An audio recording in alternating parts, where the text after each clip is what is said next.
Step pertama, ambil satu skru panjang dan satu not biasa.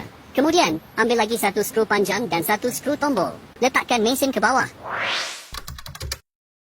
Kemudian pasangkan kaki mesin yang ada roda kecil ke bahagian bawah mesin. Masukkan skru panjang dan not biasa ke lubang pertama dan ketatkan.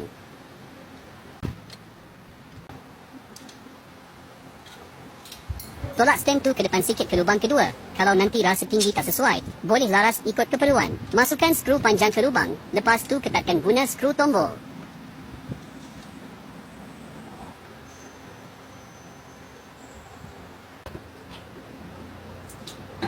Seterusnya, sama macam tadi, kita perlukan skru panjang, skru tombol, dan skru panjang dan not biasa. Pasangkan pemegang mesin. Masuk skru panjang ke lubang kedua.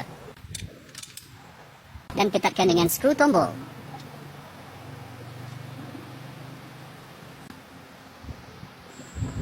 Bahagian atas tu hanya perlukan skru panjang dan not biasa.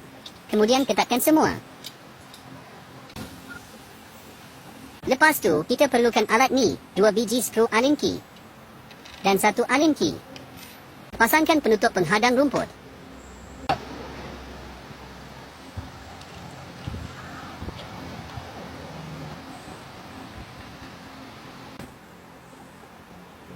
Kemudian, buka skru atas pada clutch drum sepenuhnya. Yang bawah tu cuma longgarkan saja. Masukkan batang shaft ke dalam clutch drum. Pusing shaft tu sampai lubang luar dan lubang shaft selari. Lepas tu, pasang balik skru tadi dan ketatkan kedua-duanya.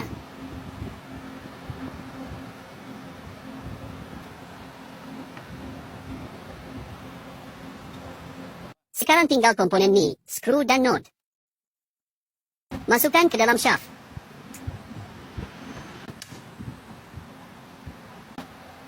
Naikkan pandangan ke atas. Nampak braket ni? Buka 4 skru bawah. Cabut braket keluar. Kemudian pasang balik. Sebab mesin baru ni ketat sangat, kita tak boleh laras angle ikut suka. Pasang balik ke 4 skru tu, tapi jangan ketatkan dulu. Skru atas pun longgarkan sikit. Masukkan batang shaft yang bengkok. Laras ke sudut yang sesuai. Lepas tu baru ketatkan semua skru.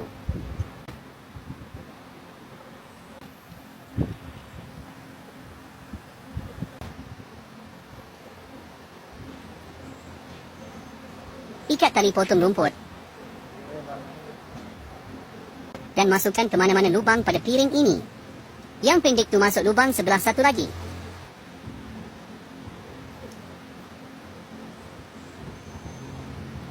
Sekarang kita nak pasang piring ke mesin.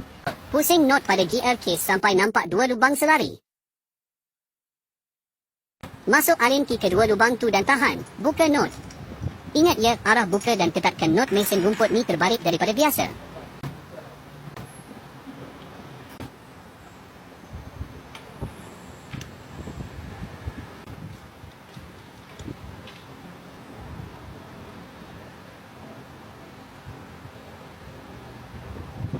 Sekarang kita pasang throttle kabel. Buka penutup filter dulu. Masukkan kabel ke dalam alur.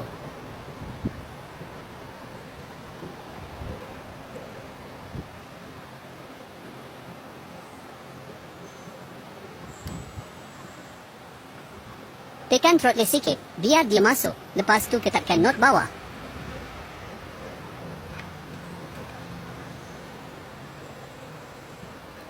Isi minyak enjin lebih kurang 100 ml lebih, sampai nampak minyak hitam kat mulut lubang. Akhir sekali, isi petrol.